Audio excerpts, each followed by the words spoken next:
Hello there, YouTube. False start. Bring it back. Bring it back. Bring it back. I'm in a hype mood. Come on, we've got to hype ourselves up, you know? Hello there, YouTube. We are back again. Me and Lank. We are here to cover the football. Say hello. Hello. See, he's head of the script I'm on already. the ball. I'm on the fucking ball. We're on one tonight. We're both quite hyped and energetic. It's a nice change of pace. But yeah, we are here to review Game Week 9 of the Premier League. Last time we went around, it was just me because Mr. Lankofski abandoned me. So we will run through them. True. There was a slight hiccup, and we will get to that. I think all right. I think this is fixed. This because he's seen the writing on the wall. For those of you who don't know, it's currently 6-1 to me, and this week is a double point week. Yeah, it's a double point week. So. Mr. Lubicon could be well and truly out of it at this rate, so I'm thinking he's trying to fix things, but he's going full Sandro Tonali. Yeah, I don't know how me forgetting to do something is therefore me fixing it, because there's no benefit from me, but there you go. So we will be running through the Game Week 9 predictions, and then we'll tally them up. As always, we'll do a quick run through. We'll do the Game Week 10 predictions, which hopefully we'll do amazing at, and then we will round it off with some nice championship for you championship fans out there. It's very much becoming a one-horse league, but we will get to that. So, I want to keep this video... Sprint. Unless you're Leicester, then it's both. I just want to keep this nice and snappy, so we will get straight into the games. Like, do you wanna run us through the first game? He wants to keep it nice and snappy. I'm going to go low and slow. First game, it was the Merseyside derby. 12 kickoff. Liverpool versus Everton. Who'd have saw this coming? Yeah, very controversial. Very. Very. Oh, because of the sending offs and stuff like that, and not sending. And the red card. Yeah, and they're not sending off. Very controversial. Also, just a quick shout out before we get into it. The Everton chairman. He's chairman? Oh, yeah, Bill Kenwright. Yeah, Bill Kenwright. He sadly passed away, so. Ripperoni. Exactly. Yeah, Liverpool got the job done. I don't know. It's business as usual. You'd expect you would expect Liverpool to win it, but this game once again overshadowed by certain refereeing decisions. I don't know if you've got any thoughts on this, Lank. I've not seen all. It's never their fault, so I've not seen all.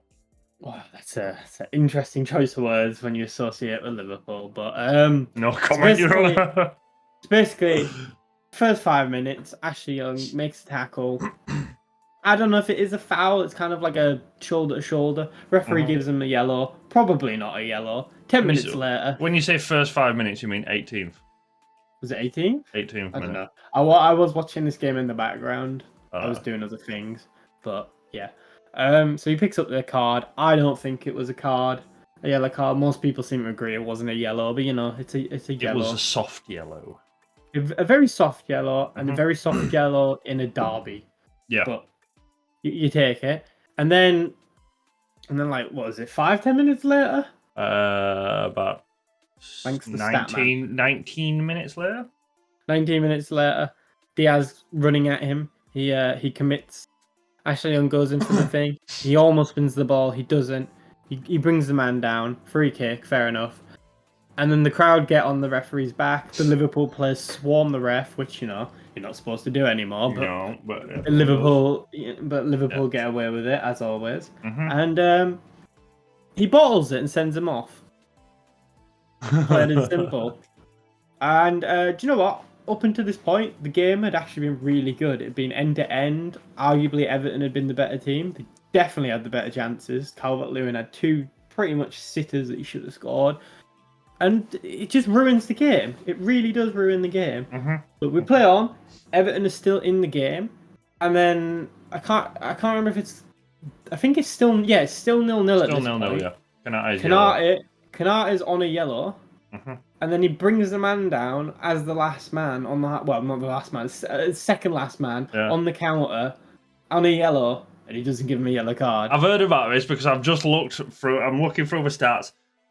Like literally as soon as play restarted, Klopp took him straight off, didn't he? Yeah, he literally took him straight off. He basically he got him ready. He got Matt ready. He said get ready, and then he basically I'm pretty sure he moved him out of the way as well. Like he had people filling in, and he basically just don't tackle, just don't do anything, and he hooked him straight off.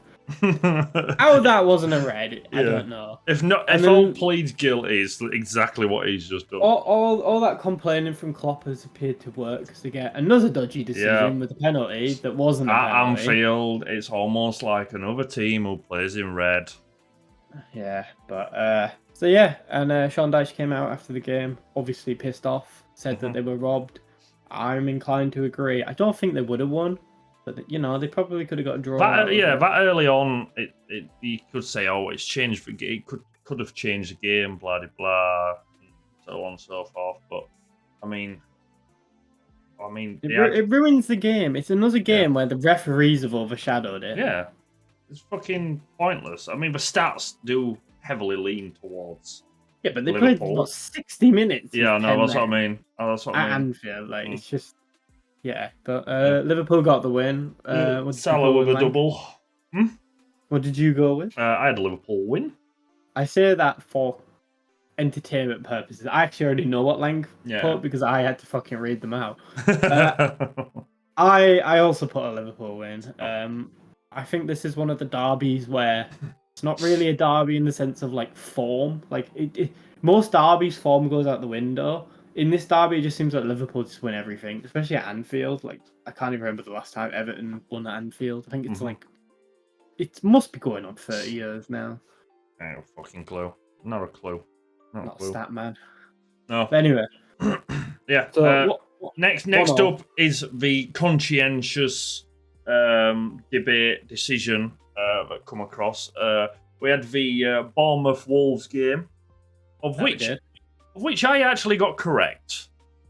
So I've been pointed out here because Lou told me before the video started, but this was now a null and void fixture because he forgot to pick a team. No, not that game. What? The Forest game, not the Bournemouth Wolves game. You said Wolves? No. I said I said Forest game. I don't know. No, you said Wolves. Well, that's my apologies. I did put a fuck. Okay. Give me a second, man. Well, I've just spoiled it. There you go. I had a Wolves win. Which Forest? Oh, okay. Fine. Anyway, I got that wrong. I'm looking. Oh, no. Things are looking, Leo. Yeah. So next game then is Bournemouth Wolves. I had a Wolves win. So that's a point for me there. But it was a 2-1 win to the Wolves from Wolverhampton. That it was. Don't really know what to say about this. Ex-Leeds boy Lewis Cook getting sent off for headbutt. Did you see this? It was. Yeah. It was one of them where he slid in for a tackle. They started pushing each other, and he just goes in with his head, and you're like, Wolves player goes down like he's been shot. It's stupid. It really is stupid. You can't do that in this day and age. But it winds me up, but people still get caught out by it because I'm like, you professionals, this is like your livelihood. You should not be doing this. It's not just that. It's like, as shit as VAR is, they love sending people off for stuff like that. Yeah. Like any chance for any little motion, they're on it. Yep. Yeah. Dominic Solanke opened the scoring, followed by a Kuna equaliser, and then 10 minutes later, Lewis Cook got sent off, and Wolves salvaged the win with an 88th minute draw. This was a smash and grab by Kalajic. The tall one. Yeah, that tall guy. I've got no more fucking thoughts on it. It's Bournemouth. Bournemouth are shocking. Wolves. Wolves. Cunha's goal was good. Yeah. Still rate Neto. I know you don't, but he was the best player in this match once again. But yeah, I had a draw, and it was looking good. It was looking good, yeah. And then the Wolves pulled out at the bag. I think this could be. I know it's very early on, but I think this could be like an omen of things to come. I think this very much is Bournemouth are very much going to go down. Oh, easy. Yeah. Like I keep saying, Max Aaron's, Snaky Boy, and Snaky Boy American. We'll see you next year, scumbags. Moving on swiftly, the next game up, we had the Brentford-Burnley game. Another less than exciting game, I guess you could frame it that way. Could you? I mean, in terms of the teams, it is very much a mid-table, like, well, Burnley are not in mid-table, are they? Another sending off as well. Oh, hey, man. Yeah, there's been a lot this season. Yeah, that's mad. Brentford won 3-0. We had a disallowed goal from Neil Mupai for offside. And then we had a Wisser opening goal, 25th minute. And Buemo, 62nd minute. And Hodos on the 87th minute to round things out. Connor Roberts got the red card for Burnley for his second yellow card. Yeah. There's not really much to add to this game. I saw the highlights. Nothing in particular that stood out to me. No, the red card didn't really impact the game. Burnley, they're gonna go down. Yeah, the thing is with Burnley now and a couple of the other teams, maybe not Sheffield United, but definitely Burnley and Luton. Are they going to stick with their managers throughout this season or the next couple of months? Obviously, we saw last year with what's Forest manager? The Welsh one. What's he called? Oh, that's an interesting one. I've forgotten his name. Oh, what's he fucking called? I like him and all. Anyway, Forest stuck by the man, even though we're in deep, dire trouble, and it prevails. Obviously, Vincent Kompany brought Burnley up to the... Steve Cooper, Steve Cooper, that's the one. I like Steve Cooper as well. Vincent Kompany brought Burnley up to the Premier League in a resounding way and a barnstorming way. I don't think, well, neither me or Lou saw this coming. We thought it would be... I put him 10th. Yeah, we thought it would be like bottom half, upper. Yeah, about mid-table-ish. So, again, it's just whether we're going to stick with them because the results... For me, they've persisted too much with the style of play and it's not working. Yeah. And you either have to switch it up or you have to get rid of the manager because he's too stubborn. Yeah. He really is. You've got to switch it up because you can't keep flogging a dead horse. Can't keep flogging a dead horse. This is a whole thing with fucking Leeds and Bielsa. No matter what you think, Bielsa should have been sacked because he kept flogging a dead horse. You're conceding goals, you shut up defensively. If you can't score goals, you fucking get a striker. Neither of which we did. Hence why he left, and he was right to leave. We'll move on to that later. But yes, 3-0 Brentford. I had a Brentford win. I also had a Brentford win, so it's 3-2. Oh, yeah, it's 3-2. 3-2, yes. Moving on to the next game. Manchester City against Brighton, Hove and Albion. I said this at the time. Why was this a 3 o'clock kickoff? I don't know. No. I don't get...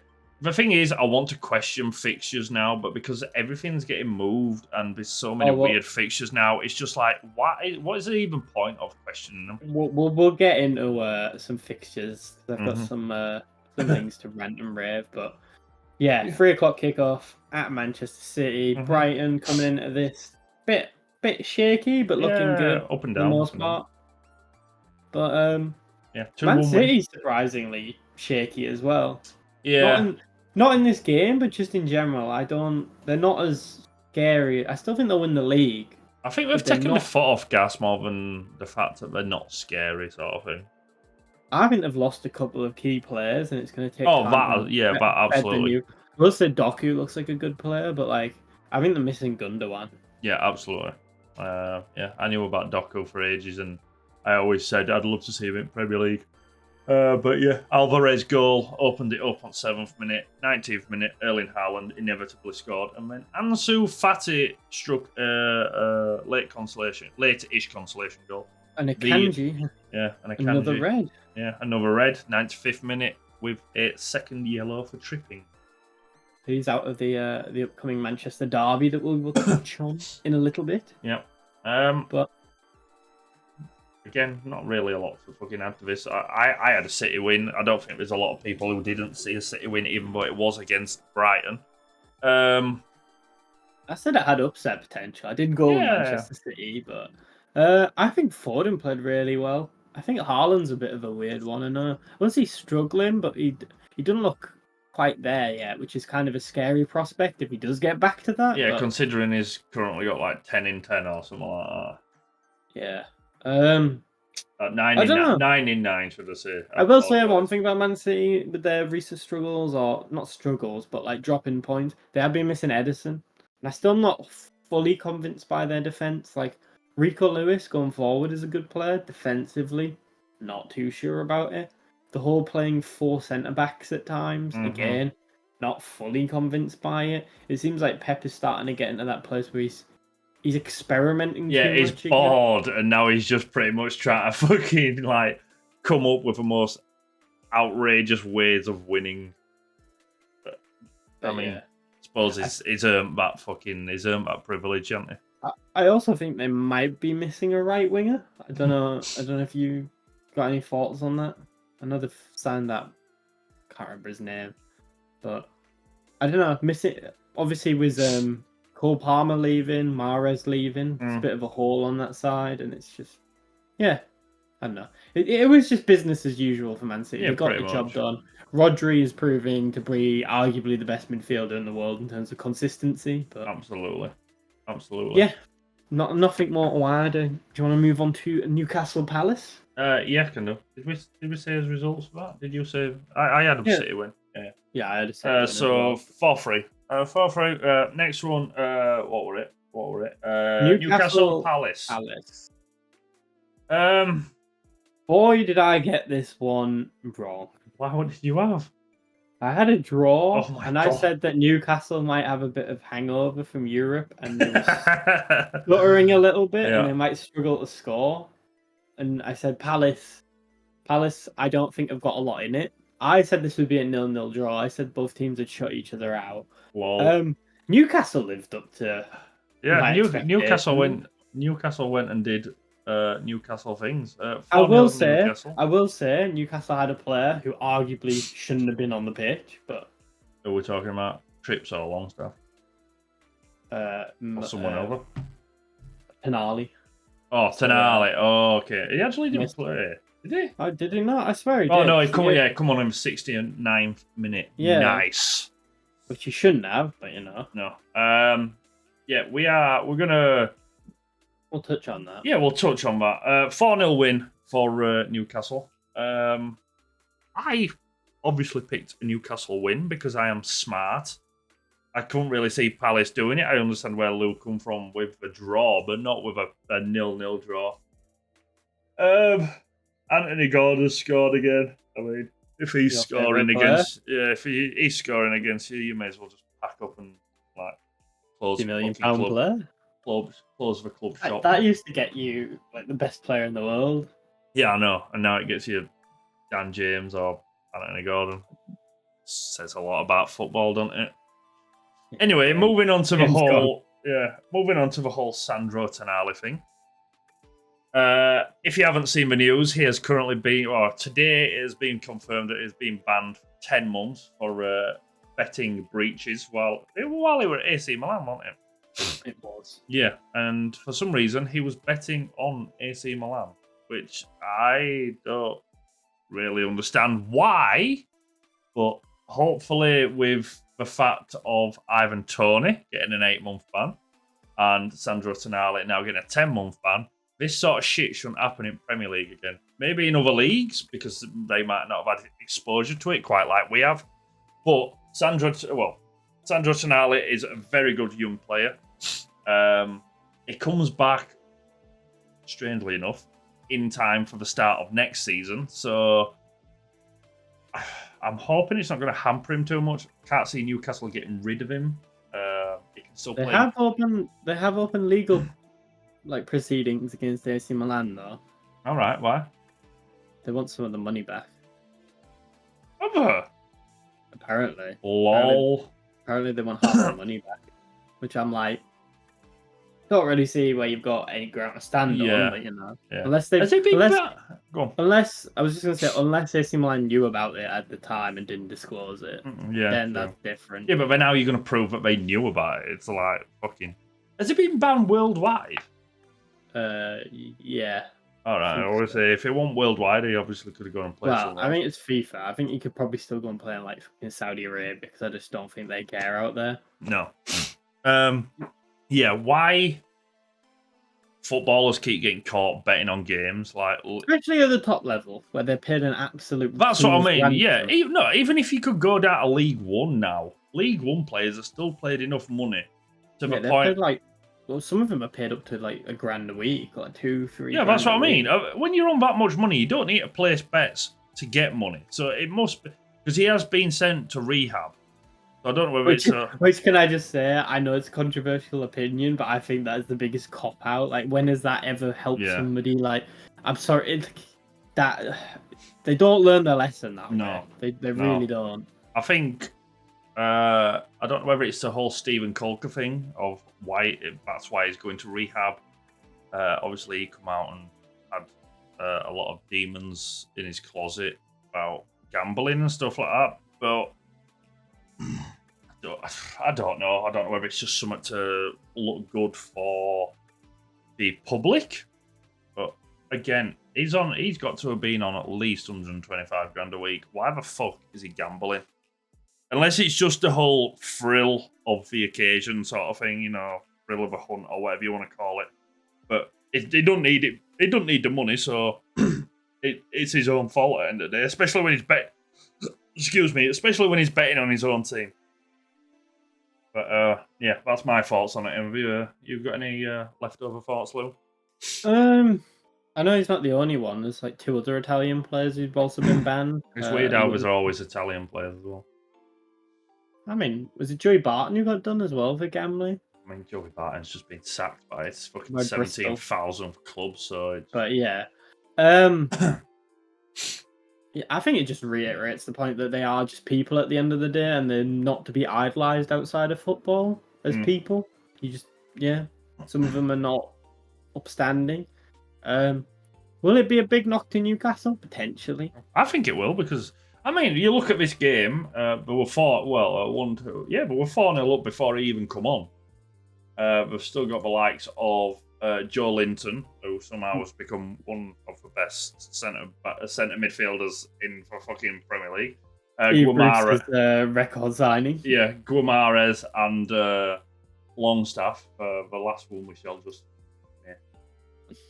Which Longstaff? Because they're both S Longstaff. Sean. Yeah, Sean. Not Matty. Not Matty. But yeah, I think he could be a miss for him, especially going to Europe and stuff like that, because he's played with AC Milan, he's got that sort of pedigree. But... I know, but I don't think they were going to do anything with or without him, respectfully. Like, I don't see Newcastle getting out of that group. I know they got that win against PSG. Did they get beat by Dortmund last night? Yeah, they did. Yeah, 1-0 by Dortmund. They didn't play well. There was some very strange results last night, though, so yeah.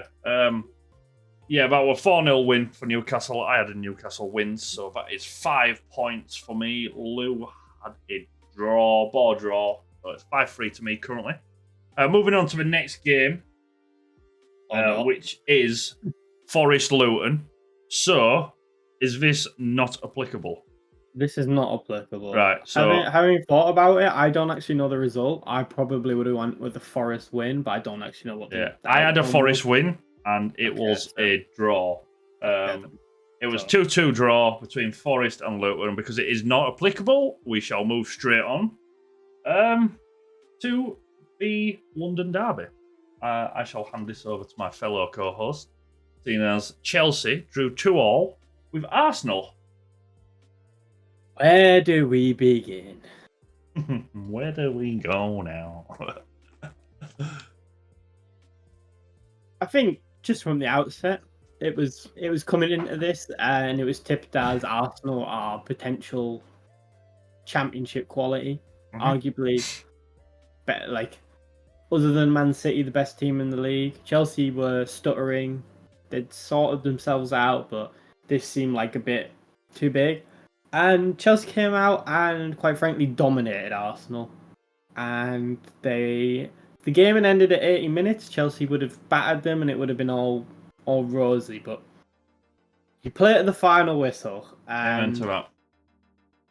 it's amazing how 10 players on the pitch can play fantastically, and it can be let down by one player, and just all goes to shit. Who are we talking And about? Sanchez. Yes. It's weird that because it's not like Chelsea just keep throwing money at a problem and the same problem keeps happening over and over again. You spend, 70 million on Kepa? He's shocking. He refuses to come off. You spend how much on Mendy? 40? 30 million on Mendy. He was atrocious. He was good for the first season. Atrocious. He won best. No, he did win best keeper in the world. Like, he was good his first season. Atrocious. I stand by that. We'll say, where is he now? Where the rest of them are. Yeah. And then the whole Sanchez thing, I don't understand it. I don't get why he's not. Is he even number one? Well, yeah. I don't know. I don't fucking know. Your lot have got 7,000 different players, aren't they? So it could be one's hidden with nook and crannies. The only other one is Petrovic, but he's not played like a senior game of football. Like, he's supposed to be this up and coming talent, but like, yeah. Yeah. Maybe it is time to give him a go, but maybe. Yeah, Sanchez made two awful mistakes, and Arsenal capitalised on them. Again, I said this before the start of the season. Declan Rice, signing of the season. Between not him... in this game, though. Not in this game. He was shit this game. Like, I'm not joking. He got bullied and outran by Conor Gallagher, and that is quite disgraceful when Conor Gallagher is showing you up. Like, outside of that goal, he was non-existent. Showed up when we needed it, though. Showed up when we needed it. Yeah, he did score into an open goal. I'll give him that. Showed up when we needed it. That's leadership mentality. Cole Palmer, man of the match performance. Yeah, I will say again, Pochettino. He brought off Palmer. He brought off Mudryk. Did kind of change the momentum of the game. Mm-hmm. I don't know why he has this obsession of taking him off, but he does. I mean, he took him off in 84th minute. Oh no, he won't actually. That wasn't it.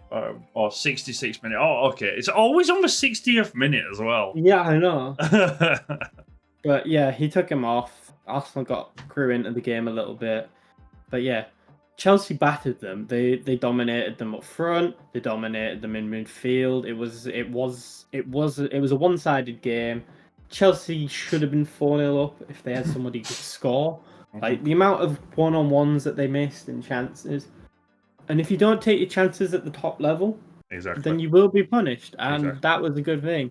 I think going into it, most people would have taken a draw to Arsenal the way Chelsea started the season. Absolutely. But like, having watched the game and the way they played, like, it feels like a defeat, just because of how well they played. But yeah, it is what it is. I mean, you might just have to go out and buy a fucking goalkeeper in January. Probably what you're gonna do. Well, apparently they are looking at Aaron Ramsdale. Yeah, can we quickly touch on this? Can I just say, Raya got chipped in this game by Mudryk as well, and it was just... I cannot get my head around this whole Aaron Ramsdale as being one of the leaders of this group. When David Raya comes in, I don't think Aaron Ramsdale did all wrong. And he's just been ousted. I don't know whether he's had a falling out with Arteta or what, but Raya is not a good enough keeper for a team that want to be challenging for title. I'm sorry, but he's not. I don't care. Aaron Ramsdale. No, he's not awful, but Aaron Ramsdale is such a better goalkeeper. From what I've heard, apparently the reason he dropped Ramsdale is because he wasn't good enough as his feet. Where have we heard that one before? We need to stop doing this. Goalkeepers are there to stop goals. That's it. I don't care about fucking playing out. If we can do both, it's fine. But if we can do both, fair enough. But if we can only do shot stopping, that's what they're there for. If they have to punt it long, who gives a... Aaron Ramsdale, no, I'm sorry, it's bullshit. he was the leader of that fucking group. It were a great fucking... Outside of Odegaard, I would have said he was their best player last season. Yeah, absolutely. Odegaard, William Saliba, and maybe Saka. Yeah, I don't understand the whole situation, and it's going to be awkward now for Arteta to drop Raya and bring Ramsdale back in. It's just going to be like, I don't know. I don't see why it happened, and I don't see how it's going to resolve itself without something major kicking off, because Arsenal fans are already calling for fucking Ramsdale back in goal. But I'd take him at Chelsea. I'd take him fucking anywhere. I'd take him at Leeds, because I just love how he winds people up. I just think he's a good keeper. He's a class keeper. He's one of those keepers that is bored his time. Bided bored. Yeah, bided his time and worked hard behind the scenes. He's been with fucking Sheffield United, which is always a curse. Got relegated. Yeah. He's been with Bournemouth. Got relegated. Yeah. He's paid his dues, but it is what it is. 2-2 Chelsea. Chelsea Arsenal. I had a Chelsea win. I said it'd be a 2-2 draw. Yeah. I did. I didn't have faith in Chelsea winning this one. 2, 4, 5. They should have, but they didn't. 5-4. 5-4. Next up is the scum of all scums. Where are we? Sheffield United versus Manchester United. Sheffield United versus scum. Lionel McTominay showed up when he wasn't playing Leeds for once. I don't. If Man United, fuck me, they are bad. They're very bad. In Ten Hag, I trust. That's all I'm saying. In Ten Hag, I trust. Long may he reign. You all asked for it, scum fans. You were all begging for him. Are you still begging for him? Do you want him to go back to Ajax because the job's open? I rest my case. That is a kind of worms I do not want to touch. Yeah, in the situation that Ajax are in, but yeah, Man United have recently just been bought out. Partly bought out by Sir Jim Radcliffe. Not official, 100% official yet, though, is it? Pretty much done. I mean, when it comes to Glazers, no one's ever done until it's sucking inked. I personally don't trust him. I don't trust him as far as you can kick him. He is a con man. I remember when he was trying to buy Chelsea and just the way he conducted himself. Yeah. They were only trying to buy Chelsea because he couldn't buy Scum, wasn't it? I don't even think it was that. I just think he wanted his name and then use. Generally, because he tried to sign by Barcelona as well. He's just he loves flaunting. Richest man in Britain tries to buy a football club. Yeah. Do you know what he is? He's just a richer Mike Ashley, and he's going to go in there and he's not going to spend money. You've seen it in France with Nice. Yeah. He's got all the money in the world. Are they competing with PSG? Are they? Fuck. What's that Jeremy Clarkson name? Oh no. Anyway, you wanted Ten Hag in. You wanted the Glazers out. You got Ten Hag in. The Glazers are partially out the door. Smile and stop waving your Norwich flags about because you asked for this. Now fucking lay in your bed that you made. Moving on. I was just going to make another thing. Apparently, according to many Man United fans, you took Chelsea's best player and Mason Mount. Yep. How's that one working out for you? Yeah. And also, you hounded a club legend in David De Gea out of the club. Oh, I forgot about this. How is that one working out for you now? Yeah, you know the best keeper in the world that you signed. You couldn't write it. You could not write it. Going back to it's not their fault. It's the back room. It's all the upper. But he shouts so, Lank. He shouts. He makes a lot of noise and he's big and he shouts at people. Can't save a ball to save his life, but he can control a ball. He can play out from the back. Except for against Galatasaray, where he didn't, and he passed it straight to their player, and they scored. So the less said about those two clubs. Man United won this game 2-1. They won't. Scott McTominay scored. Man United are abysmal at the moment, and they are scraping wins, and I mean scraping. Yeah, I don't know how. The thing is, they're getting bailed out by the worst players. They're getting bailed out like McTominay and Dalot. Hello. I mean, put it this way: they played the worst team in the league, and they barely came away with a win, and they arguably Put it this way: Harry Maguire's got like their best player in their last game last night. Like, just Man United are an absolute state. The fact that everyone was screaming and shouting, the fact that Onana saved that goal, I was just like, this is how penalty. Per penalty. Sorry, this is how deluded you all are. You think that one save makes up for anything? Yeah. Who did they play again? Yeah, Copenhagen, and you needed fucking Onana to save a penalty and Harry Maguire, who you all have been hounding out of the door to save you. And I bet you were, and I bet you were all fucking loving him last night. 2-1, 2-1 to Scum. I had a Scum win. I had a Man United win. Man United. It's not looking good right now. Really not looking good.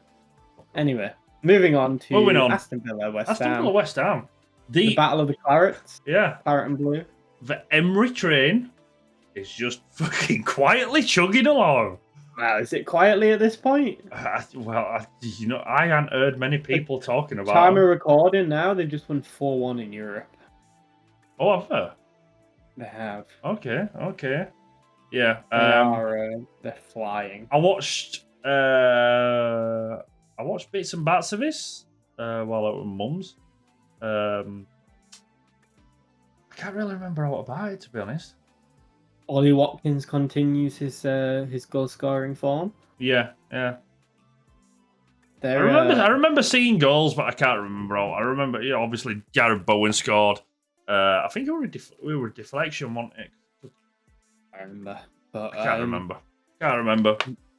Villa are looking dangerous. They're not a team anybody wants to play right now. Yep. Arguably out of the big six, they're playing the best. Mm-hmm. And that's with the likes of Brighton and Newcastle in there. And the thing is, as well, they've got a decent bench. They brought on Leon Bailey and Yuri Tielemans. Yuri Tielemans was possibly one of the most underrated centre mids in the last couple of years in the Premier League, and he can't even get a start in this Aston Villa team. Yeah, you look at the rest of them. Diego Carlos started for Sevilla when they won the Europa League. Pau Torres, Lucis Digne, Dendoncker, yeah, Wolves' best player, well, one of their best players. Polish legend Matty Cash.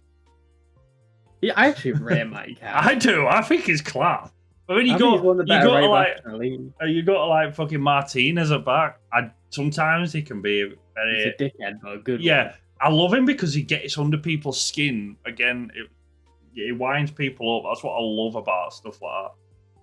But yeah, Villa. Emery's gone in there and he's turned Villa into a genuine European game. Genuine. West Ham, unfortunately, continue to need Jared Bowen to just fucking dig him out of every hole. It hurts because I've got a soft spot for like David Moyes, even though he was the chosen scum. He was. But yeah, I've got a soft spot for David Moyes. Jared Bowen, again, I'm gutted that we never signed him, but he just keeps going from fucking strength to strength. So I'm just like, at this point, mate, you do you. You keep doing what you're doing. You're doing fucking amazing. Well, James Ward-Prowse was alright in this game. Again, my signing of the season, I said this at the start of the season with Declan Rice.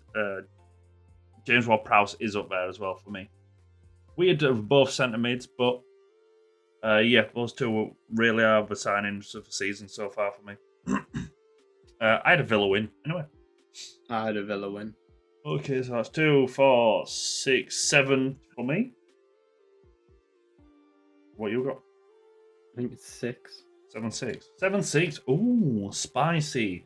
Going into final game of the weekend, London derby number dos. Tottenham, Fulham.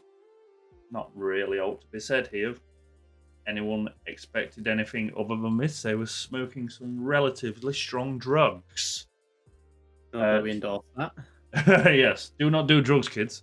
2-0 win to Spurs. Heung-min Son continues his not renaissance, but breakout as the main guy, and potentially another one who you could throw in for the signing of the season. James Maddison got a beautiful goal as well. James. I think Son's been good, but I think Maddison by far has been the standout player. I think he's been such a good signing. The thing that I'm loving about Spurs at the minute is now that Lispy's gone. Now that he's, because I mean he's the captain. He can't fucking encourage me to walk 2 yards. Never mind fucking going about. You've got that hat trick against Panama. I couldn't fucking give a fuck. You're the world's most fucking stupid fucking golden boot ever. But the thing that I'm loving about Spurs is now that he's gone, there's no real focal point. There's no real star person. Yes, Son, but Son is not one of those people that calls for it. They're playing as a team. There's not one individual in that team that isn't pulling his weight and being part of the system. And I love it when teams do that, because when we play for each other, that's when we play the best. And I mean, Spurs aren't going to do all because it's Spurs, but I don't think they have the squad. But it reminds me very much of when it was Harry Redknapp at the helm, and it's like they're a good, nice little team. I don't like them, but they're a nice little team. They play some attractive football, and at the moment they're running with it. They're just rolling with it. I don't think it'll continue by any stretch, but I'm all for it. Keep going, but when you've got Richarlison up there, you know you're not getting too many goals. And Angie, fun stat. He the best star of any Premier League manager to their Premier League life after 9 games. Yeah, that's that's a really good point. Actually, really good point. Fulham, just becoming cannon fodder, really. I will say it's quite ironic because I can't remember, but I can imagine us saying this because a lot of people said this. Celtic manager, anyone could do it with Celtic. That's looking a bit ripped right now, isn't it? Well, yeah. I don't know what to say about that. Like you said, Fulham, just a bit disappointing. Do you know what? They seem to have taken a back step a little bit this season, which, fair enough. They've lost Mitrovic. Yeah. They're just not. They ain't gonna go down, and they ain't gonna do anything. They're just there to make up the numbers at this point. Yeah. That's what I was about to say. There might be cannon fodder, but we're lucky that the teams that have come up are the worst 3 teams that have ever come up, and you had Bournemouth in a mix, and Everton. There's another point in Everton that we need to go into, but oh god, do you really want to go into that? I think I know what you're going to say. Yeah. Do you want to do that now, or do you want to go on to No, we'll go into that. You go off on your little tangent before we run through or do you want me to run through the table first? You can run through the table because we can focus. Do it top to bottom. We can focus in at the bottom at the end. Yeah. So going through the table really quickly, Spurs are top, one of 2 teams that are currently unbeaten, Spurs and Arsenal. City are 2 points behind Spurs. Arsenal are level on points with City in 3rd. Liverpool 4th. Villa 5th. 6th is Newcastle, and 7th is Brighton. Chelsea have moved up to dizzying heights of 10th currently. Nosebleeds are imminent. Going from bottom. Go on. I was gonna say just another billion away from 5th. Yeah. Going from the bottom is Sheffield United, currently still sat with 1 point. Rooted. Yes, absolutely anchored to the bottom. Bournemouth 19th with 3 points. Burnley 18th with 4 points. 17th is Luton with 5, and we get to conscientious decisions of Everton, who are currently at 16th with 7 points. So that might very much soon change. Yes. Everton are facing a 12-point deduction for breaches of financial fair play. And Just there's a lot quickly, of angles to just cover. quick, There's yeah. a lot of angles to cover. Just this one quickly, from. if this is coming into effect, they are getting sued for 300 million per each club that got relegated, including ourselves, because that was the decision was made not to investigate this last year when they were in the relegation battle, and it got deferred to this year, which is absolute horseshit if this fucking 12 points comes in. So, lawyer up, bitches. For me, if they get the 12-point deduction, they're down. I still think they'll fucking stay up just because of the caliber of shit that is at the bottom of that fucking. The thing is, it's not even 3 teams. I'd put Bournemouth in there. With Bournemouth. Yeah, that's what I mean. I think at this moment in time, Luton are the more likely of the teams to stay up, which no one had said at the start here. But yeah, it also begs into the question of Everton are getting deducted 12 points because they've got 1 breach. Man City have 150 breaches. I don't know, Everton have got more than 1 breach. This is bullshit. Absolute but anyway, bullshit. Where's the Man City? What's going on? What is going on there? Like they got fined, or whatever. Oh yeah, they got like a 10 grand fine. Yeah, that's fair enough. Give Everton a 12-point deduction and fucking let them rot. I don't know. I just think it's just it goes back to the issue of VAR. It's just. Where is the standard? They don't uphold it. No. They flip flop. It's just we've had problems before with clubs not with debt and not breaking financial fair play, and it's just different punishments. They just I don't know. The FA just are a joke at this point. They really are. They just don't know what they're doing. English football in general is a joke. I think at the minute, just fully. Oh, in top tier. I don't know about Championship or below. The EFL's not better. But definitely, the Premier League is an absolute joke at this point. It's a joke. We can't make a decision. We couldn't organise a piss up in a brewery. Let's put it that way. Did you see what Mike Dean came out and said? No. He said if Aguero was on a yellow card when he scored the winning goal when they won the... yes, I have. I'd have let him off. Yeah, and I'm just like, you're already in fucking hot water. Why? You're just an attention-seeking bastard is what you are. But yeah, refs are corrupt. The FA is corrupt. To be honest, as a Leeds fan, we've been saying the EFL's corrupt for decades, so I hate to be right, but I'm always right. And on that bombshell, we'll move on to the upcoming fixtures for Game Week 10. And long episode, but it's first one back in like a while. Jesus Christ! Yeah, let's get a fucking move on then. I told you I wanted to go quick. Running through it, where are we? First game tomorrow night, Friday. Is Palace versus Tottenham. Friday night football. I'm gonna go Spurs. All aboard the Spurs train. Can't believe I just said that, but I'm gonna join him with the Spurs pick.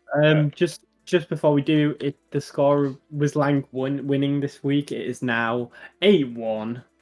Oh yeah, 8-1. I forgot about that. You could have got away with that. 8-1. It's not looking. Lew's gonna need some really big fucking rollovers here because I can feel a forfeit coming, but I very much feel like Barcelona against Bayern Munich, but yeah, Spurs win. Yeah. Next game, Chelsea-Brentford is what I have. Yep. Chelsea at home, London derby. I'm going to go Chelsea win. So many London derbies, but yes, I've got Chelsea win. Keep it going. Fine. Next game, Arsenal-Sheffield United. I don't really need to ask you, but no. For sake, Arsenal win. Yeah, Arsenal win. Which is like when you get the last 2 balls out of FA Cup draw, you need to double check them. Yeah. Keep going. Check if they've been heated up. Yeah, that's Bournemouth versus Burnley. Fuck me. Oh, God, that's that is a 3:00 fixture if I've ever seen. Yeah, I know. I'm going draw. I'm gonna go Burnley win. I think. Do you know what? Burnley are gonna get their first points. I know Burnley haven't scored pretty much any game, and Bournemouth, like some reason, always seem to get 1 goal and then get battered. I'm gonna go Burnley win. Yeah. But where? I'm having a draw. Wolves, Newcastle. I'm not making the same mistake again. Newcastle win. Yep, Newcastle for myself. Moving on to the next game on the Sunday, West Ham, Everton. That's an interesting one. West Ham win. Yeah, I'm going West Ham win. I don't know. I'm just playing the game now. I think Everton could get something out of that game, though. Yeah, I feel the only reason we could get something out of it is because West Ham's inability to score, basically. But yeah. And also, it'll be the first game Everton play since their chairman passed away, so they might be up for it. Yeah. And they've had an uptake in form. Anyway, Brighton, Fulham, Brighton win. Oh, that's not what I had, but we'll go down that. Brighton, Fulham. Brighton win for myself. Moving on, bit of a mismatch. Villa versus Luton. Yep. Villa win again. Yep, Villa win. All aboard VM retrain. Moving on to the penultimate game of the weekend, Liverpool Forest, the clash of the European heavyweight. Yeah, I'm going Liverpool, not surprisingly. I'm going Liverpool, but again, it's not a rivalry, but it's a historic fixture, and I think Forest could get a draw. Maybe I don't think they will. And then the big game of the weekend, the Manchester derby at Old Trafford. I've gone City win, even though there is going to be two conscientious decisions surrounding Scum. One of them will be a penalty call, and one of them a deflected free kick. And one of them will be a red card or double yellow call. I'm calling it now because it's at Old Trafford. There'll be an offside in there as well. We all know it's going to happen. City win. Unsurprisingly for myself. I'm going to go City win. Although surprisingly, Man United have a good record in this fixture, so... Of course they do. How far back do you want to go before fucking Man City were actually good? 60s? Yeah, 50s? That's what I mean. I think we've hit all the games this week. That's it, yeah. As far as I'm aware. The independent adjudicator is back. I am holding Lew's hand through all this, and we have reached all games that we have. So that's been the roundup of the Premier League Game Week 9 results, and looking forward to Game Week 10. Thank you for joining if you're only interested in the Premier League. If not, we will be moving into some Championship action. We're starting with Leeds, and then moving on to some Middlesbrough and general stuff. Lank, take it away. I'm very interested to hear this because I know the result. Right, so because of the double game week this week, I'm just going to quickly touch on the amazing comeback that was the 3-2 win against Norwich. First half, boy oh boy were we bad. We were bad, and I mean bad. But if you'd have watched the EFL highlights, you wouldn't notice that because for some reason the EFL favoured us and showed like one highlight from Norwich in the first half. Somerville second.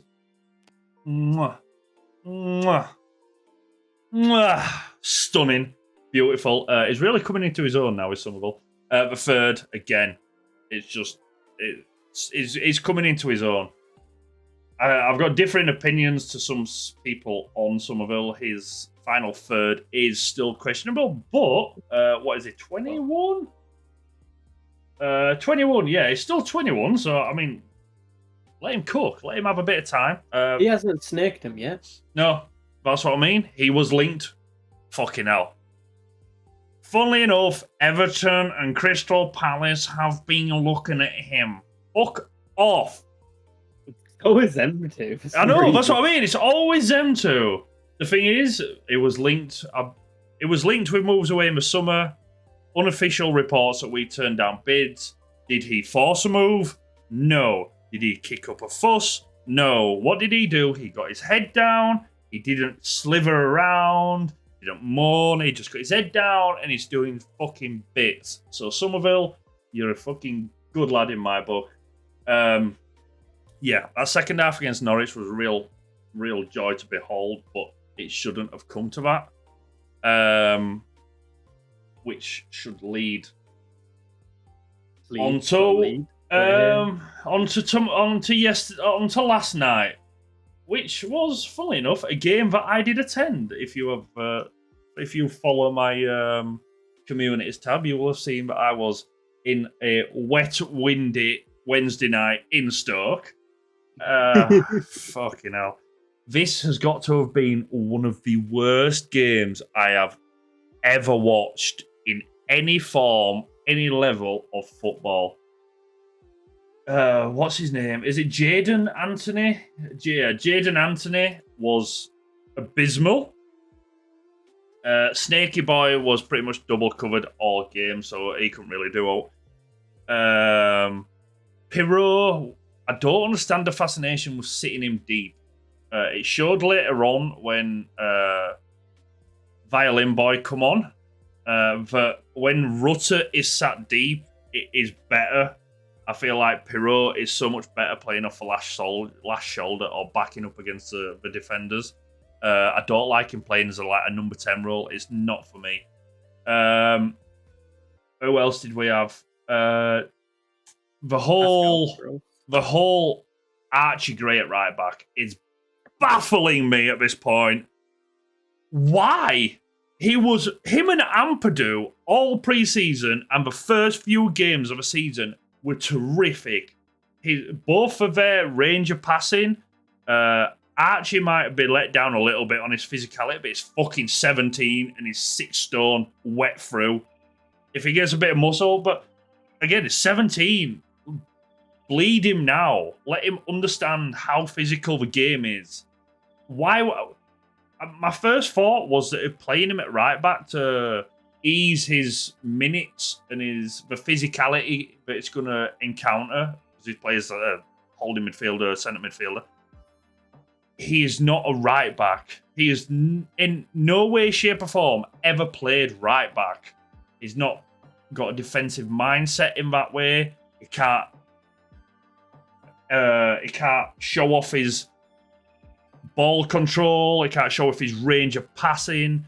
You can tell, but when it comes to overlapping or underlapping with the winger who was Snaky Boy last night, that it just doesn't work. He doesn't understand where to go because he's not a right back. We played Gruev. We played Gruev at centre mid last night. I didn't think it was too bad. Other people have disagreed. If those people are watching, fuck you. He got stuck in. That's all I asked for a player who was playing holding midfielder. And then when Gruev come off, we played Archie in like a back three, and I'm like, this is just baffling me at this point. If you're doing it to lessen the physicality that he encounters throughout the season, just don't play him. Bring him off the bench. Don't put him in, because for me, it's going to shake his confidence. When he's that young and clearly that talented, don't do that. Keep him next to Ampadu, and I think we're fine in that midfield area. The defensive areas are still a weird area. Strike, since he got the armband, has been coming into his own again, becoming Strike before he got the haircut, which was a dominant physical centre half, which is great to see. Roden played Mare last night. There were a few times when he... what's the word? A few times when he made the correct decisions and other times when he didn't make the correct decisions. We've got a right back playing at left back. We've got centre mid playing at right back. We've got 2 right backs on the bench. For me, Shackleton at right back.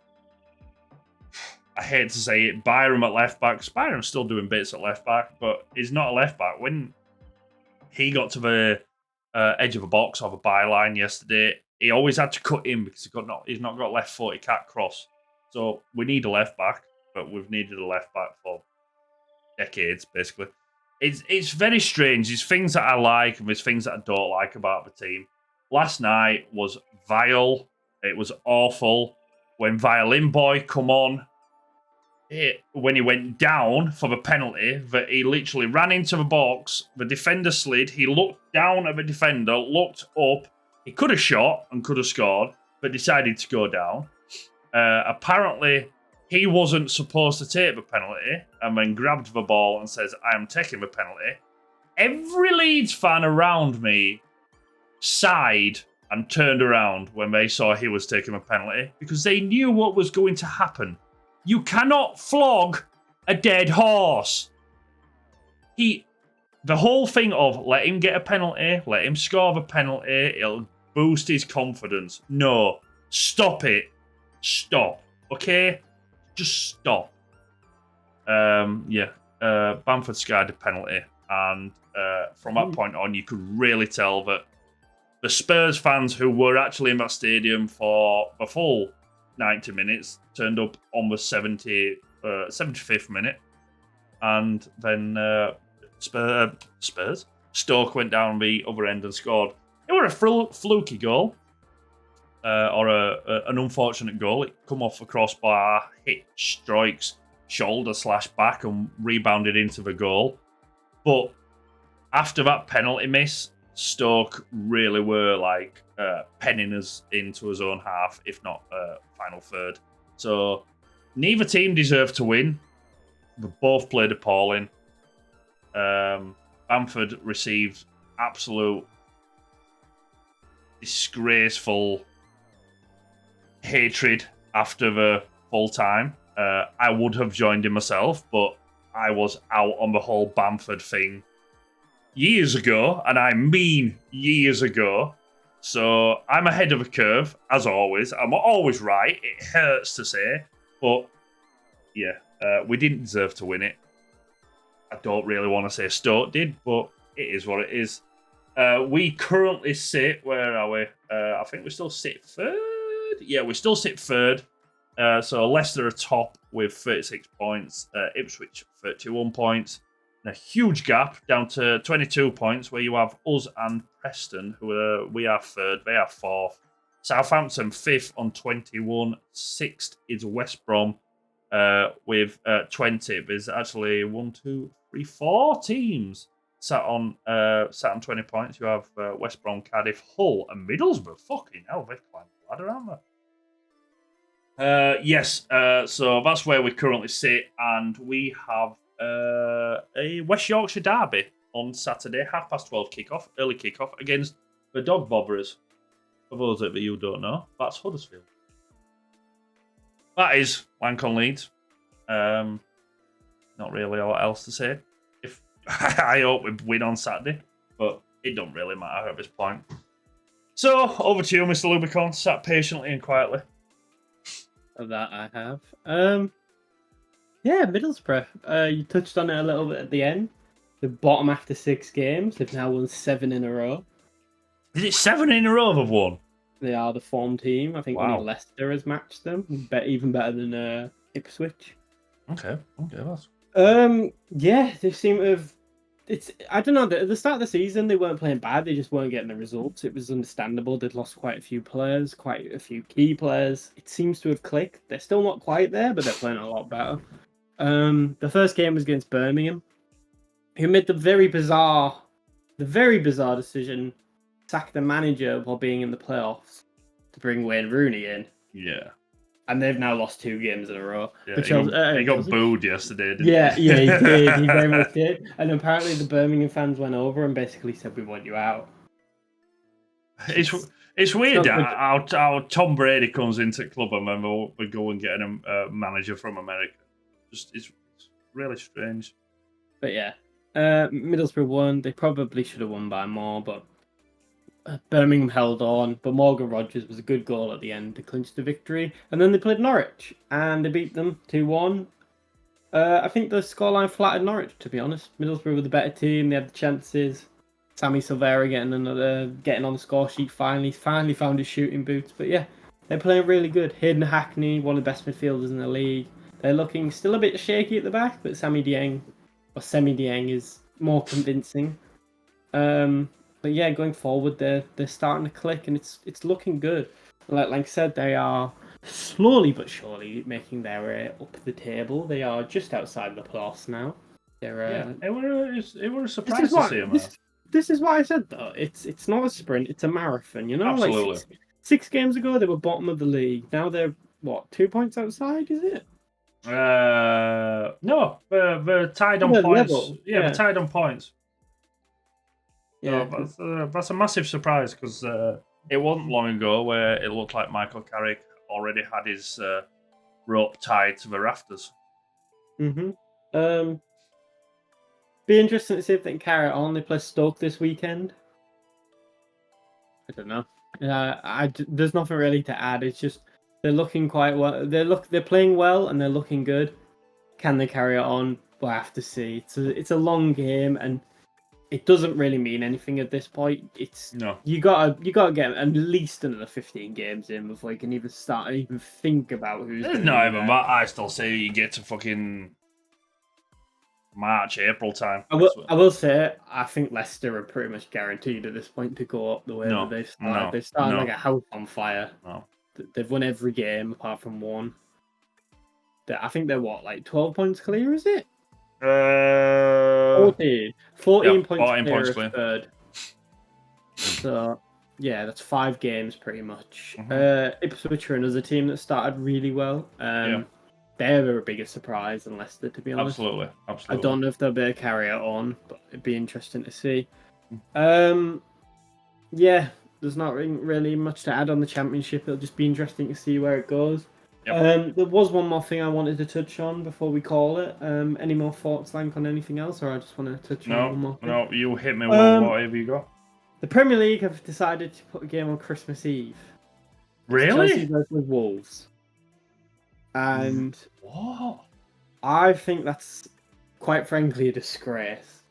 To have a game. But then they'll be playing on Boxing Day as well, won't they? No, they've moved the Boxing Day fixture to Christmas Eve. That's fucking shit. So, yeah. It's weird this though, because I'm a massive basketball fan, for those of you that don't know.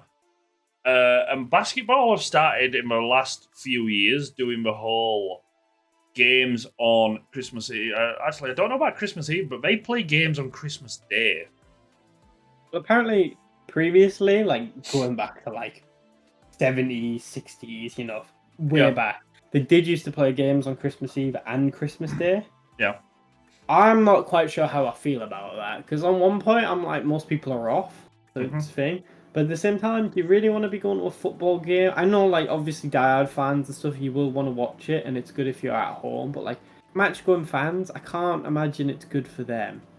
Because not only is it going to be difficult to get there, especially if it's an away game. Like, if you're having to travel 5 hours, you ain't going, are you, realistically? Yeah. And it's just, it's not even that. Can people go? Because there's nothing's going to be open on Christmas Day. Yeah. I don't know, really. And plus, it's not even just the fans and the players, because then you've got to have the hospitality staff have got to be there. Yeah, the police have got to be there. The transport people have got to be there. Like, there's nothing wrong with having the games on. What's it gonna be then? Because Christmas Eve is a Sunday anyway. So what time? It's gonna be 1 o'clock kickoff. That's not too bad. I don't think that's too bad. Yeah, but you think about it, it's not going to finish till about 4. By the time you get back, there's only one train running after 4. But if it were like a midweek game at like 7, 8 o'clock, then that for me is a no-go. But I'm just a bit worried about what the precedent is, because if they can get away with this, you betcha they're gonna go for a Christmas Day down the line. Yeah, we're gonna go for a Christmas Day. It's already changed. It's already changing now. You look at the state of the fixtures where you have 8 fucking games at a 3 o'clock kickoff. And you have one game on a Saturday. You have one game on a Sunday, and one game on a Monday.